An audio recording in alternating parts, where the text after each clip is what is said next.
Okay.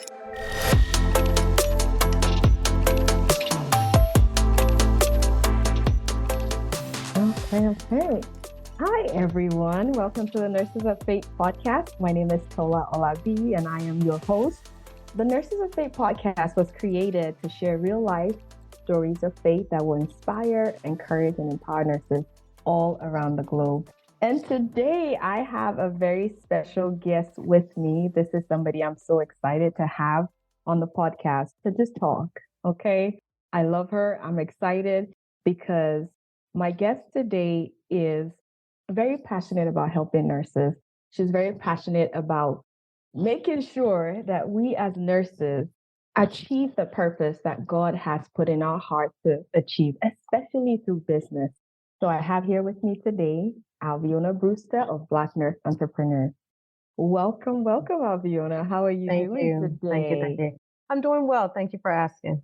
And Welcome. thank you for having me. Oh, yes. I've been looking forward to this conversation because you are someone I look up to. I'm so amazed by what you're doing with your community. And I wanted to talk about your journey. How did you get here? What has helped you in your journey so far? But before we get into it, just tell us a little bit about yourself and what you do. Perfect. Thank you. So I am a native Texan, born and raised.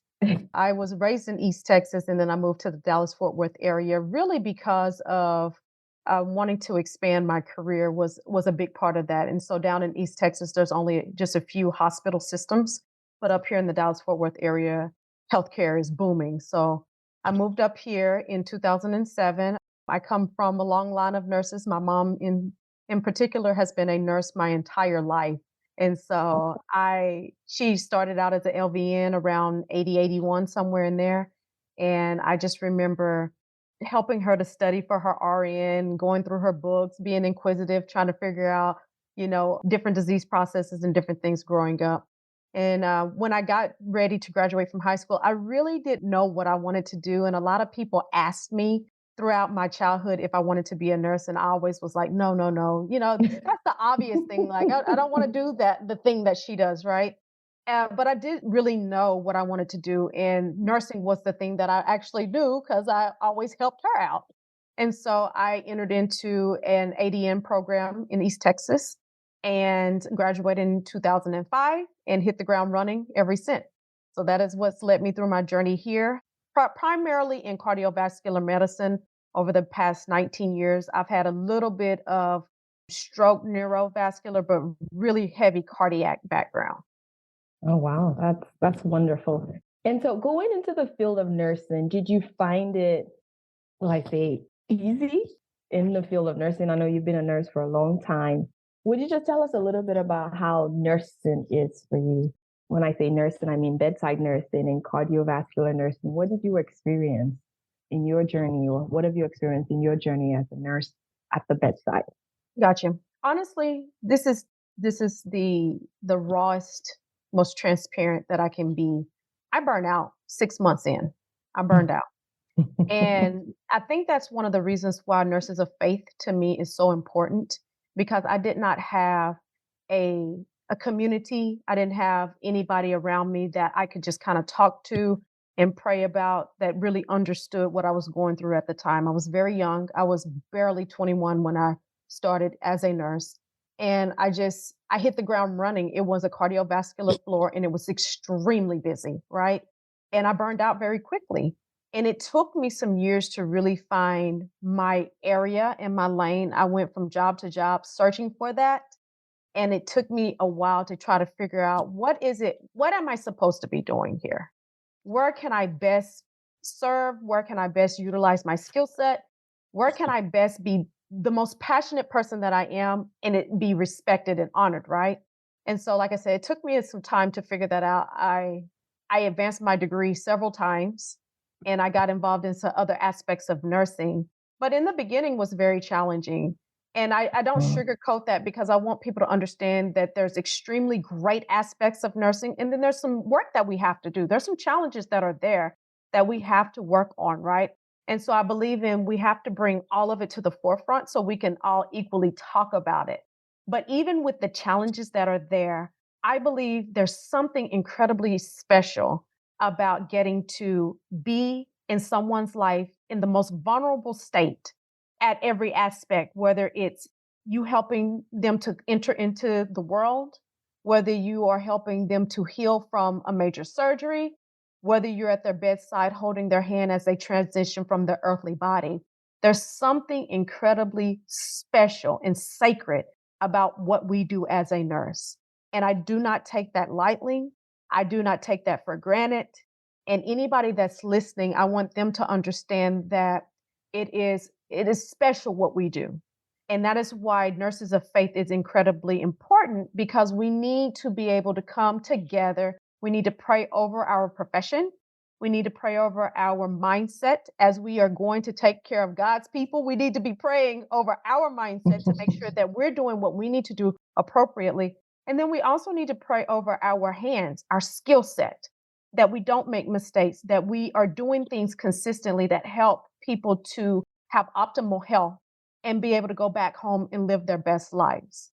And the unique part about the bedside is you get to experience all of those aspects all at one time, literally. Like I say, whether you're there to help somebody have that baby or whether you're there holding somebody's hand in their final moments, nurses are typically the person that is right there at their bedside.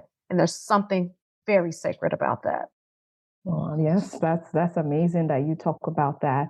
And even for me, being a nurse all these years, being at the bedside, I think my nursing practice really changed when I started to lean more into my faith and rely on my faith. And I started to see how what I was doing, the fact that I was here at the bedside or even not at the bedside, every single thing that I was doing is helping other people. And like you said, so many people, not so many, every single patient that walks through that door is at a vulnerable state Mhm. in their lives, and we are there to help guide them through. We're there to help them through, and it can be very challenging. As nurses, it's just so much, right? It's so much that is thrown at you from the time you clock in at 7 or 6:45, whatever time you clock in. There's so much that is thrown at you that if you do not have a strong mindset or people to rely on when you have six patients or you've had a very terrible day and you go home at the end of the day and you're like, do I really want to do this every day? I know I'm helping people, but if this is detrimental to my Right. health, to my everything, do I really want to continue? And I had times in my life that I don't know if I want to do this anymore, but thankfully, the Lord kept me and the Lord helped me to walk through it. And one thing that helped me as I was helping other people was kind of discovering my purpose. And one thing that I love to do is help other nurses. And that's why I'm so passionate about, talking to you, because this is something that you do. You help other nurses and not just in the hospital at the bedside, but helping them fulfill their dreams through entrepreneurship. So can you tell us how you kind of moved from the bedside into discovering your passion that is helping other nurses? Sure. So, early on as a young person, I always kind of was thinking outside of the box and was interested in things a little bit differently. I kind of challenged the status quo with a lot of things, right? And so around 2012, I was at this kind of peak in my life where I was struggling with so much. I was working a job that was just exhausting. I was involved in a relationship that was coming to an end. And I had some other personal situations that I was just tired. And I made a commitment to myself that I would not enter in another year in this place again. Right. And so I made that commitment and I stuck to it that I would do things to help me to get out of this lane. And I started traveling. I started doing things outside of the job because the job was very consuming, right? Mm. So I started traveling, I started crafting. I've always loved to make things and create things and stuff like that. So I started crafting. So crafting actually was my first entry into entrepreneurship, right? Yeah, I have Awesome. drawings, I have paintings, I have things that I've sewn. And yeah, I have an Wow. extensive craft. I have a whole crafting room upstairs. And, I need to see and so that that. was my entry into entrepreneurship. Okay. And then what happened was around 2015, there were some nursing groups that were popping up, right? And when I was in these nursing groups, I was blown away, first of all, because there were people in these groups that I did not see in the hospitals that I worked at, right? Mm. And so I was just blown away, like, oh my gosh, these people exist? This is crazy. And so one of the niches of people that I saw were nurse entrepreneurs. I didn't know that nurse entrepreneurship was a thing until I actually started seeing it, right? I just thought that I wanted to be in business. I wanted to teach my CPR. I wanted to make my crafts and do that, right? I didn't know that nurse entrepreneurship was an actual thing. And then there had been other nurses that had been involved in it. So it was the first time that I saw doctorate of nursing practice or people who were authors and speakers, home care, home health, all these other specialties. I had never seen them before. And so I spent a couple of days just absorbing the environment like this is crazy. This is amazing. But one thing that I recognized was majority of the groups that I was in, they didn't really allow people to advertise. They really Mm. didn't support and they didn't really promote entrepreneurship piece of it. They were still very, very, very nurse heavy, Mm. go get your degrees, work up, get into C-suite, that type of thing, management, leadership, all of that. And so God really spoke to me about, hey, why not create an environment, a safe Mm. place of Black nurses and get us together in order so that we can network, we can collaborate, and part of the reason why I created B&E the way that I did in the beginning is because I had a very cheap mindset. I was like, I don't want to pay for any of this stuff. And so I made everything free in the beginning, right? I was like, come advertise, bring your friends. You can advertise because we need scrubs. We need our CPR license renewed. Just advertise, have fun. So that's why I created the way I did. And I wanted people to have a safe place. I wanted people to feel open enough to share their experiences, whether they've been in business for years and were willing to mentor us and kind of tell us how they got started, versus those who were interested in it and didn't know where to go. How do I even get started? I didn't even know that we could do that. Right. So that is what birthed B&E. And I sat on it for a couple of days and I Mm. thought to myself, I remember it so vividly. I was laying upstairs in my bed and it's like God was like, listen, you better move on this pretty quick or else I'm going to send this Yeah. elsewhere. And I said, oh, Mm. I can Mm. do it. I can do Mm. it. Mm. Mm. Mm. So then it was about what do I need to do in order to have this community? So I launched the Facebook group in July. It was July 15th, July 25th, 2015. And what I did was I searched in other groups for people who had talked about entrepreneurship, whether they had a business or were interested. I inboxed them and said, hey, I'm getting ready to launch this community. I would love for you to be a part of it. So I did what I considered door to door sales at the time with no money. I went and I asked people to be a part of the community. And I encouraged them, when you come in, make sure you introduce yourself, tell us a little bit about who you are, what it is you do, or what you're looking for.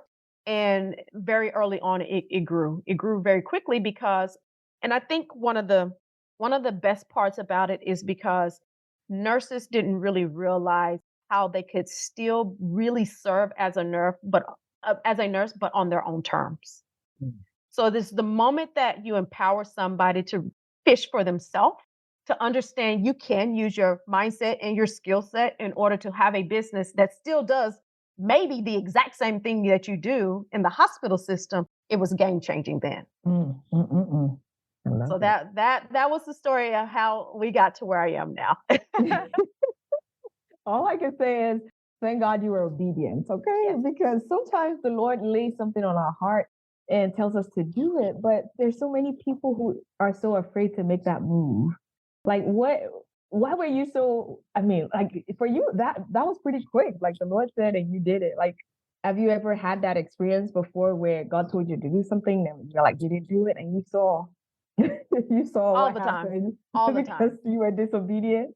I miss opportunities all the time. And so that's something that I obviously have been working on. But in that moment, I knew that I had something special. Mm. And I knew that it was my idea and it was my baby. And I did not want anybody else to take care of my baby. Snatch it Okay. up. So I decided that the time was now to move. And it has grown way larger, more powerful than I had initially imagined. Initially, I just wanted a community where we would be safe and we could exchange information. We've literally grown multi-million dollar community or businesses within the community very quickly just because of the network, the target audience, the ability to advertise and things like that. So what would you say to that nurse who has a God-given idea and they're struggling to execute it? Like you knew, like once God gave you, you had experience with maybe things in the past and you were like, no, this is what God has given me. I'm going to move on it. But there's so many nurses of faith who they have a divine idea and they are like, but I don't know how to execute. I don't know how to start a group. Like you started your group, you'd seen what would you tell that person who has an idea but they don't know how to flesh it out. They don't know how to bring it to life. It could be in form of a business or writing a book or whatever it is God is telling them. What helped you and what can you say to that person that's just kind of stuck right now and they're like, I don't know how to do it. I think the first most important thing is to humbly submit to God and ask Him for clarity, direction, and guidance. Whenever we've been given something, it's very important that we still come back to the Creator Mm. and ask for, this is something that I believe you've given to me. Now I need you to help me by giving me the clarity in order to perform this task as your desire. And so I think first and foremost, to stay in constant communication, constant connection with through prayer, through meditation, through reading, whatever, however way you connect with God, I say that would be the first thing. I also would say get around good, solid people. The business is hard. All of these things are hard, right? They're not easy. They're very challenging. You got to get around people who understand and subscribe to your vision similarly like you do. Now, they're not going to know the whole entire vision, but one thing about it is, for instance, with you, I can see what you're doing with Nurses of Faith, right? And so in the moments when it's challenging for you, I can pick up the phone and say, hey, sis, have you done the thing you said you were going to do? Or we're needing such and such. And it may be challenging for you. You may be saying, this is a bit much. But in that moment, sometimes we have to borrow the faith of other people or the expertise of other people, the support of other people until the vision completely is developed within us, right? So getting around other people first, let's be clear, nothing new is under the sun. A lot of the stuff that we be thinking, even though it may be new to us or unique to us, has been done or something similar Mhm. has been done, right? There clues Yeah. are everywhere, right? Yes. So even though B&E might be the first of its kind, there's Facebook groups, there's communities out there. All I Mhm. got to do is get around somebody that knows something about community building, and then I can take my concept and make the community my own, right? I would also say education. Education is valuable. Study up, respect your craft. Whatever you've been gifted, I spent tons of time researching memberships and communities and business. And the unique thing, this is a little unknown fact about B&E is when I started B&E, I really didn't have a true business because the Mm. crafting was more like perfect. What do they call it? The Profits hobby. for my passion. Yeah, I was getting paid, but I had my little link or whatever, but I didn't have a full-fledged business. It was through B&E that taught me how to do business.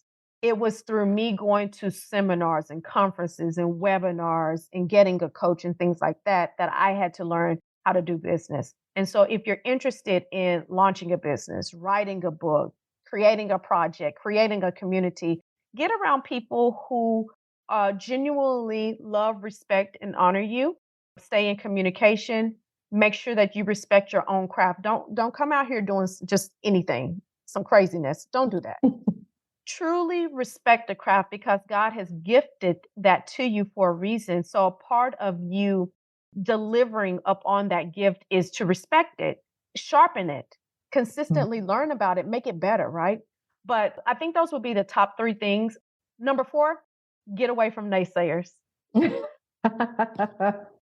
Wow, that is key. Whew. Get away from people who are Debbie Downers, who do not see the vision. And sometimes they can be people very close to you. And you can love people from a distance, or you can love people without sharing your entire vision with them because not everybody is meant to understand it. and not everybody is meant to go on the journey with you. So sometimes we have to cut people loose a little bit in order for us to have clarity and for us to have that boundary and for us to kind of see the path. Sometimes we got to move some people around. Focus. Mhm. Yeah, yeah. And it's I fine. I agree. I agree. You are dropping so many gems. I'm like, I need to. Did you see me writing? Yeah, I want you to write. I hope everyone else is writing because I'm like, I need to scribble all of this down. And the last thing you talked about, eliminating the naysayers. I think one thing a negative person will do to you is introduce fear into your life, into your Mhm. business, because there's already that tension about you going on this journey.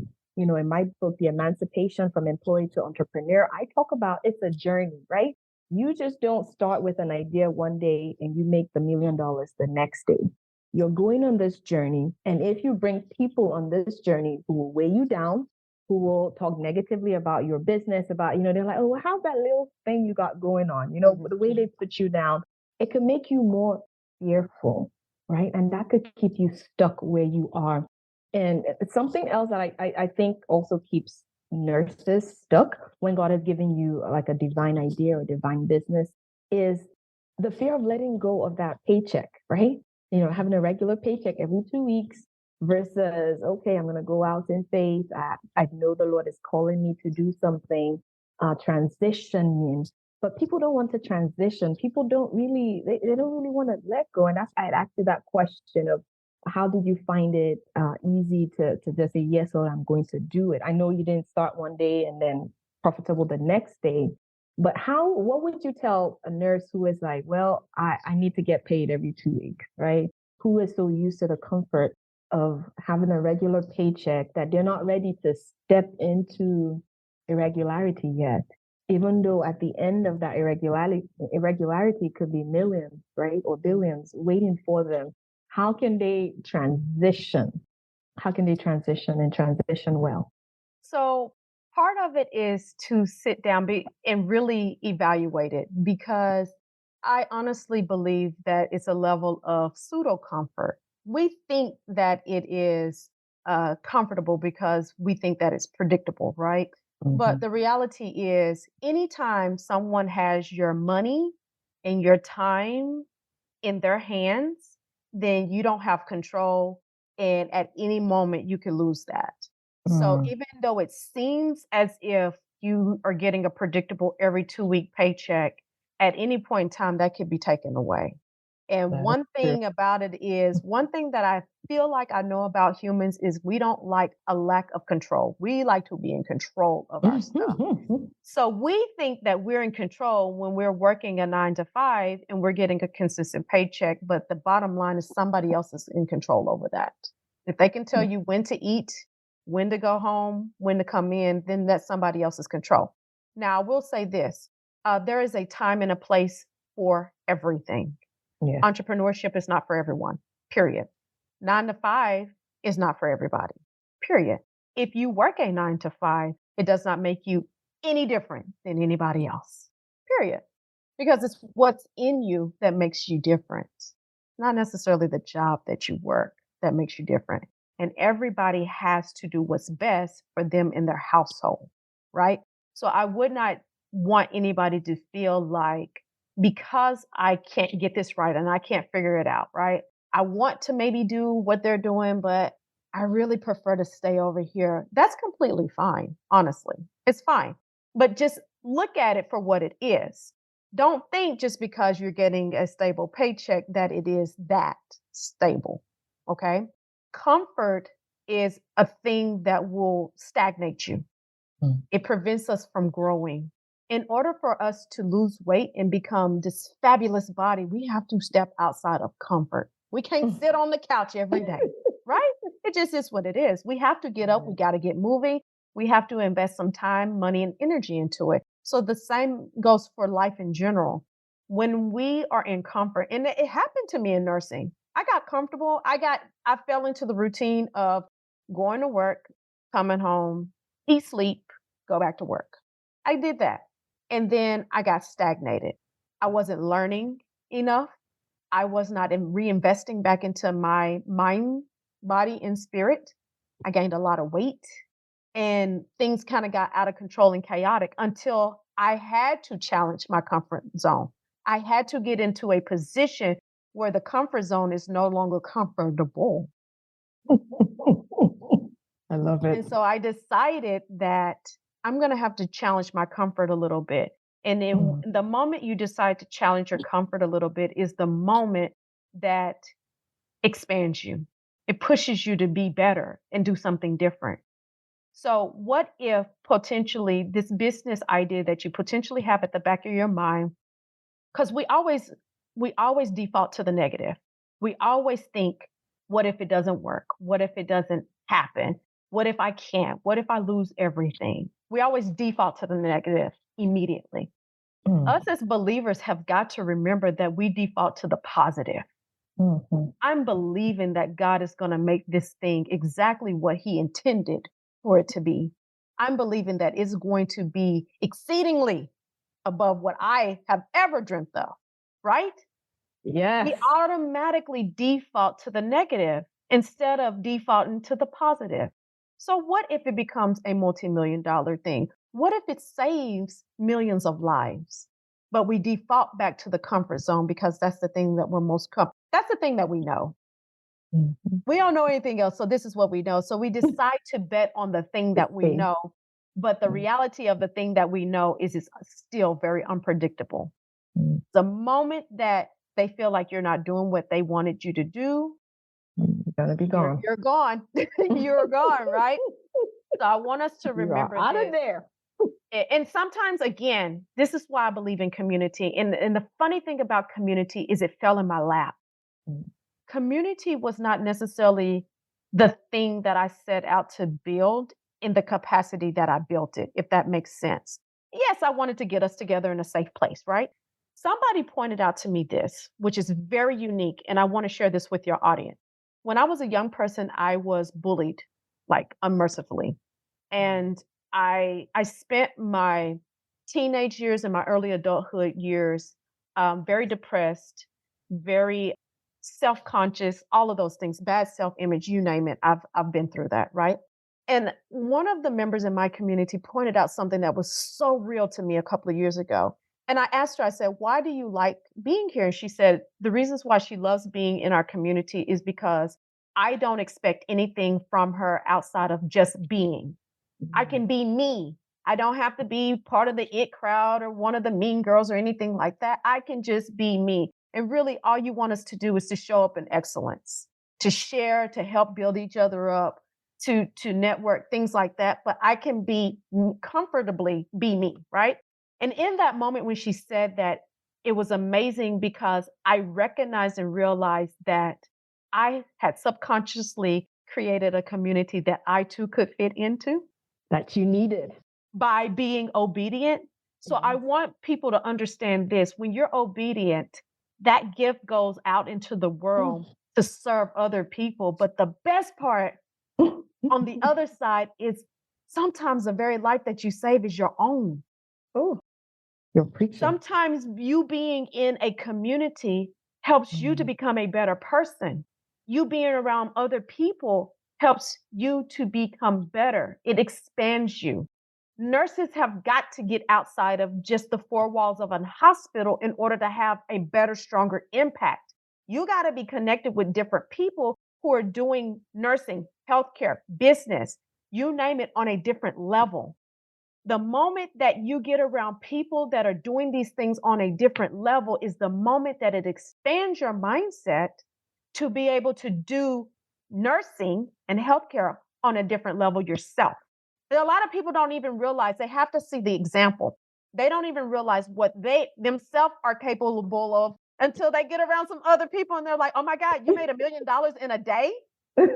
I didn't even know nurses could do that. Oh, yeah. I didn't even Yes. know nurses could have contracts with the NFL, Mhm. with the government. That's normal talk in our community. We see it Yes. every day. Yes. But sometimes we have to be around other people. We have to get in a different environment, a different community. And that's why I say you can't stay stuck around naysayer people. And you can't listen, don't blame them. It is what it is. People can only take you as far as their Ex- experiences have taken them, right? So if Yes. they touched the pot and the pot was hot, that's what they're going to tell you. But Yes. your pot might be lukewarm. You know what I mean? They don't know. All they can go off of is their own experience, their Experience. own insecurities, and their own fear. That's why it's important to be connected to your God and ask Him for the clarity on what you're wanting to do. If you're meant to stay at the bedside, be the best bedside nurse you can be. If you are meant to come out of the hospital system and own your own hospital, be the best hospital owner that you can be. Period.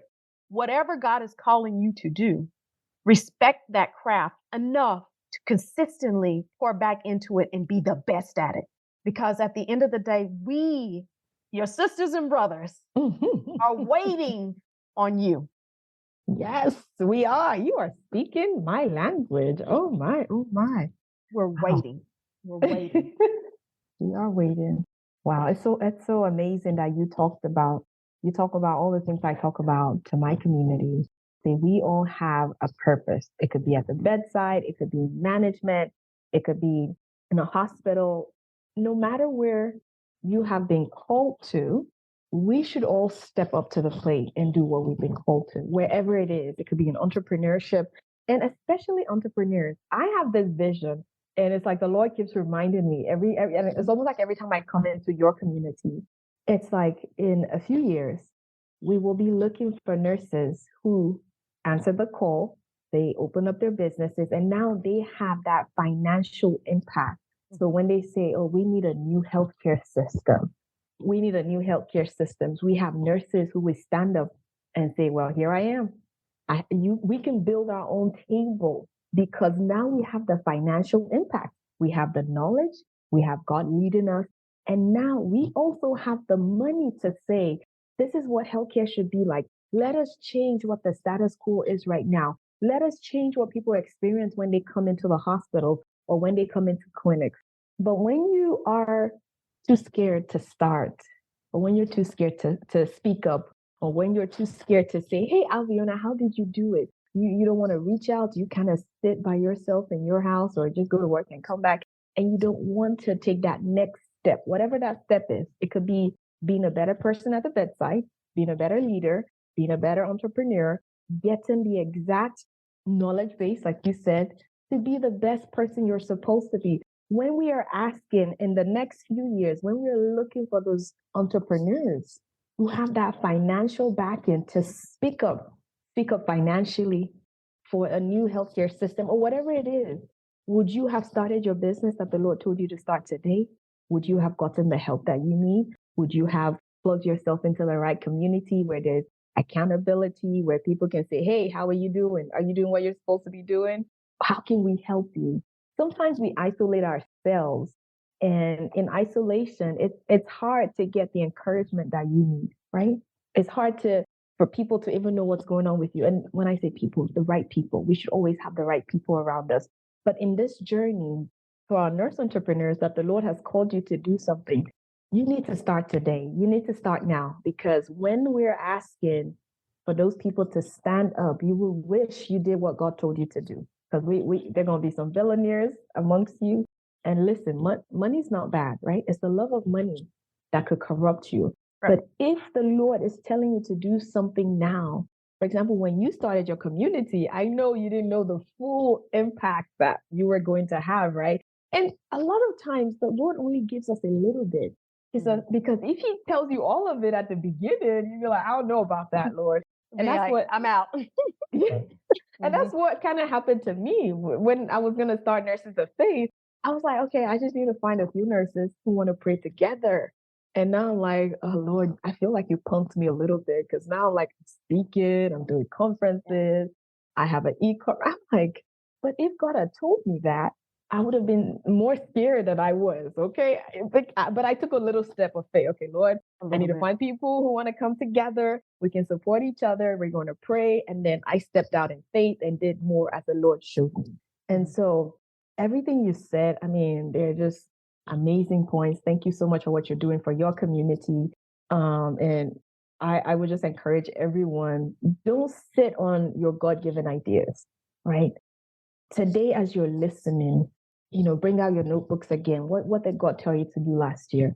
What did God tell you to do 5 years ago? Bring out that notebook again and just go through it and say, Lord, help me.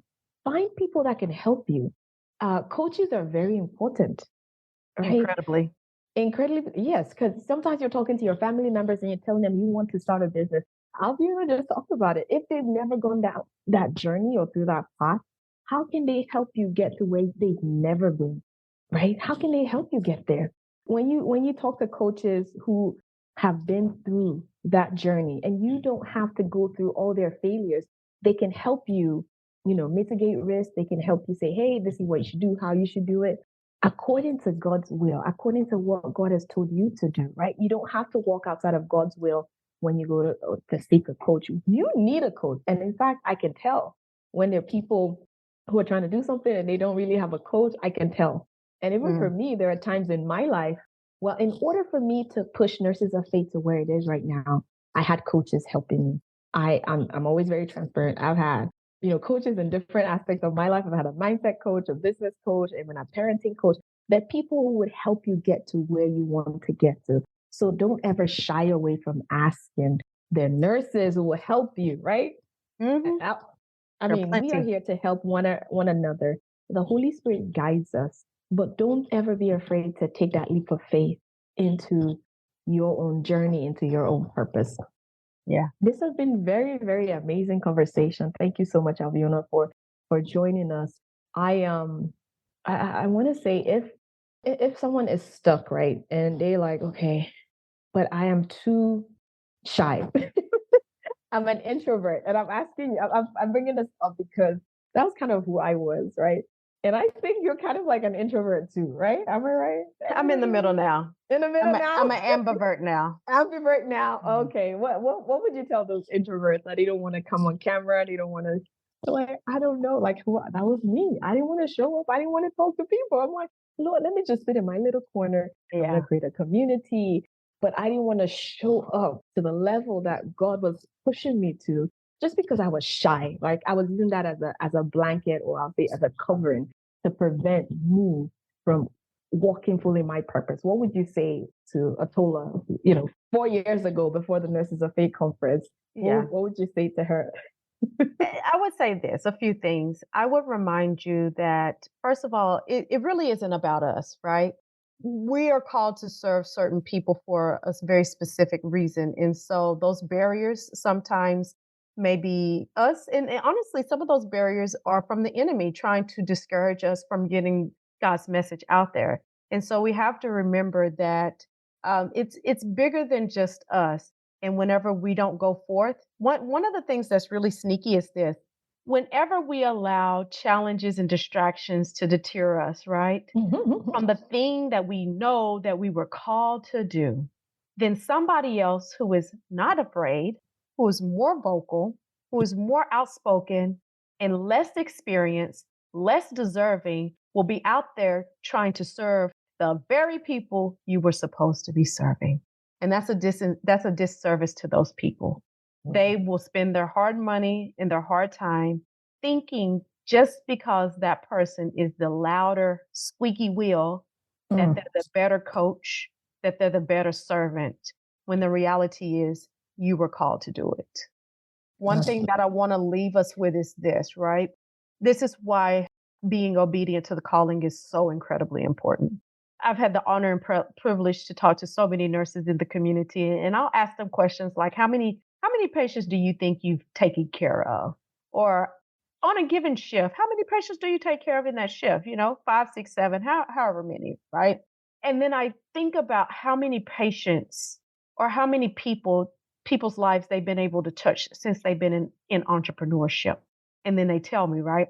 And I remind people this, that what we do in the four walls of a hospital system is great, but our impact is so much broader whenever mhm, we are out and about actually doing God's work outside of the hospital system as well, right?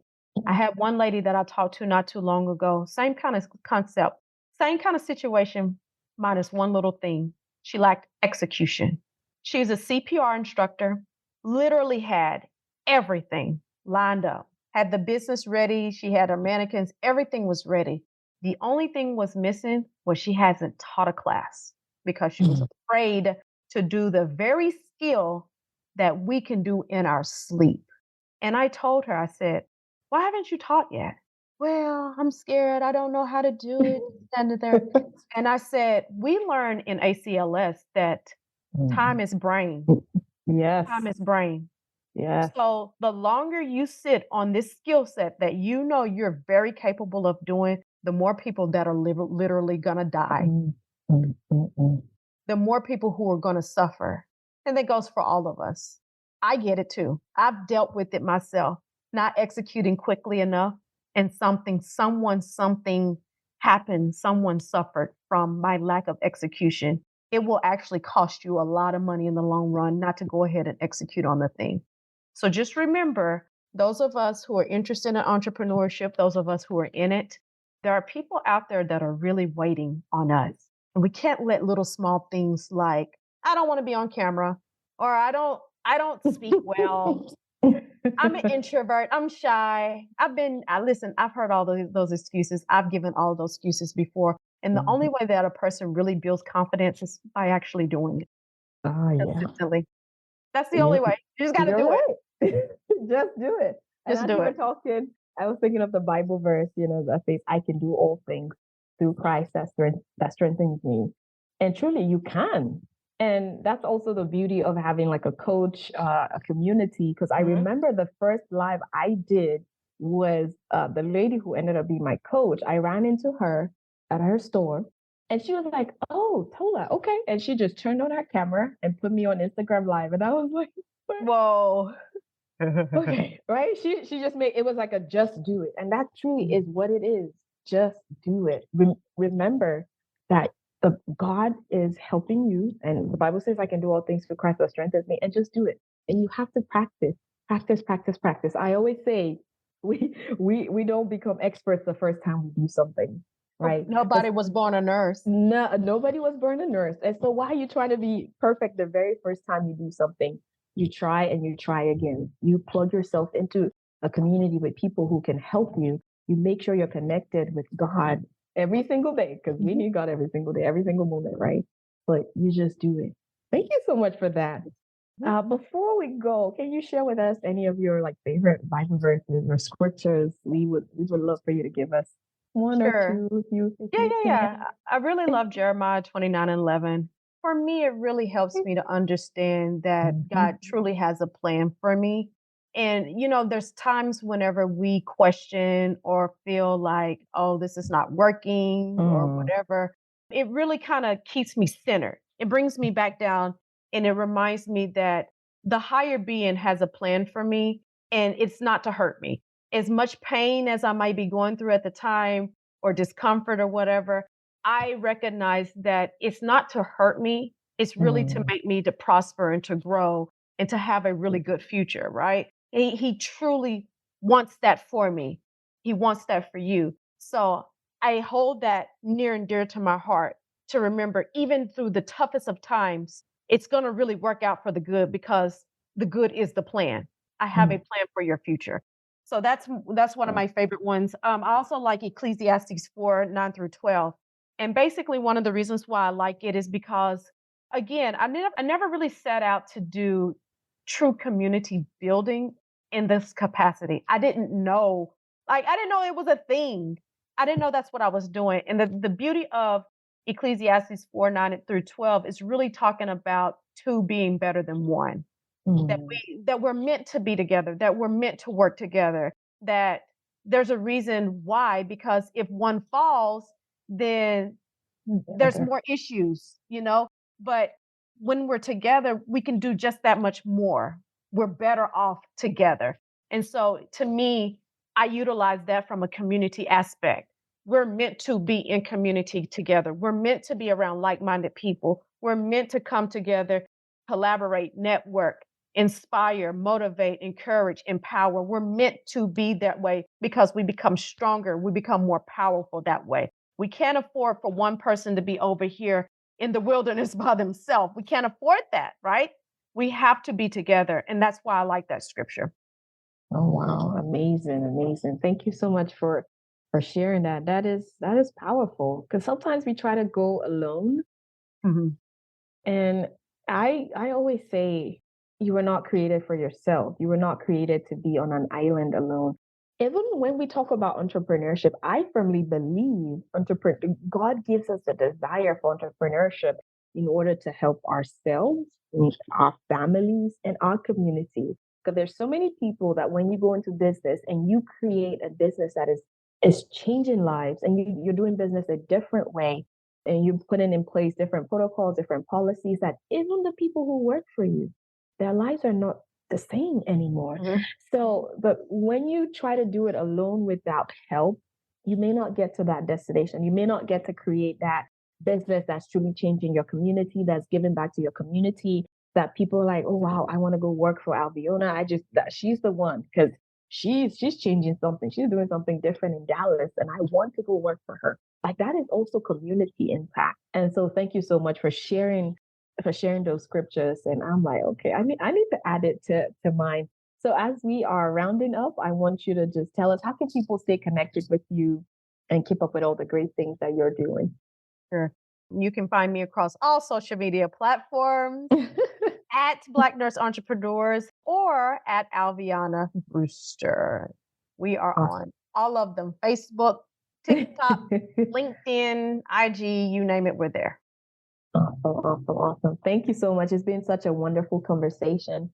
Thank you for encouraging us. Thank you for just highlighting the importance of collaboration and having a community so that as nurses who are entrepreneurs or going into entrepreneurship, that we actually do what we've been called to do and we actually have impact.